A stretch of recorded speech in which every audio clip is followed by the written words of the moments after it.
World കപ്പിൻ്റെ ഫൈനലിൽ അർജന്റീനയെ തീർത്തും ഇല്ലാതാക്കുന്ന പ്രകടനമാണ് സ്പെയിൻ കാഴ്ചവെച്ചത്.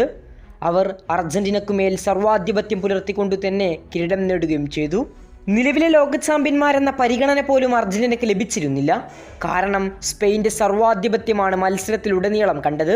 എമിലിയാനോ മാർട്ടിനസിൻ്റെയും അർജന്റീന ഡിഫൻസിൻ്റെയും ശക്തമായ പ്രതിരോധം തന്നെയാണ് സ്പെയിനിനെ ഗോളുകളിൽ നിന്ന് വിട്ടുനിർത്തിയത്. എന്നാൽ അർജന്റീന നാണം കെട്ടു തന്നെയാണ് ഫൈനലിൽ തോൽവി ഏറ്റുവാങ്ങിയത്. സ്കലോണിയുടെ പ്ലാനുകൾ മത്സരത്തിൽ ഒരു സമയവും പോലും വർക്കായിരുന്നില്ല. ഈ ഫൈനൽ മത്സരം കണ്ട് ഏറെ നിരാശരായി നിൽക്കുന്ന അർജന്റീന ആരാധകരെ തേടി ഇപ്പോൾ ഇതാ ഒരു സന്തോഷ വാർത്ത എത്തിയിരിക്കുകയാണ്. അർജന്റീന സ്പെയിൻ പോരാട്ടം വീണ്ടും നടക്കുകയാണ്.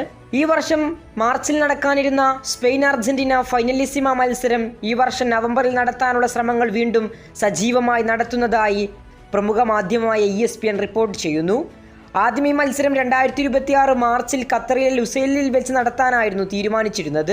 എന്നാൽ മിഡിൽ ഈസ്റ്റിലെ യുദ്ധം കാരണം തന്നെയായിരുന്നു ഈ മത്സരം റദ്ദാക്കിയിരുന്നത്. ഇപ്പോൾ ഇതാ ഈ വരുന്ന നവംബറിൽ ഈ മത്സരം വെക്കാൻ ആലോചിച്ചിരിക്കുകയാണ് ഫിഫ. എന്നാൽ നവംബറിൽ സ്പെയിനിന് UEFA നാഷൻസ് ലീഗ് ഉള്ളത് തന്നെയാണ് ഒരു പ്രധാന തിരിച്ചടി. ഇത് മറികടന്നുകൊണ്ട് ഈ ഒരു മത്സരം വെക്കാൻ തന്നെയാണ് തീരുമാനം.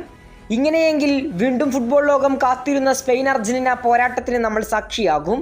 ഈ ഒരു മത്സരത്തിൽ അർജന്റീനയ്ക്ക് പ്രതികാരം തീർക്കാനാകുമോ എന്നും ലോകം ഉറ്റുനോക്കും. 2014 വേൾഡ് കപ്പിൻ്റെ ഫൈനലിൽ ജർമ്മനിയോട് തോറ്റതിന് 2 മാസങ്ങൾക്ക് ശേഷം നടന്ന ഫ്രണ്ട്ലി മത്സരത്തിൽ 4-2 ജർമ്മനിയോട് പ്രതികാരം തീർത്തിരുന്നു അർജന്റീന.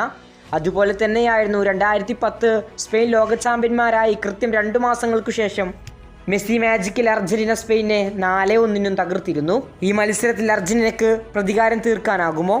കൂടുതൽ ഫുട്ബോൾ വാർത്തകൾക്കായി സബ്സ്ക്രൈബ് നൗ.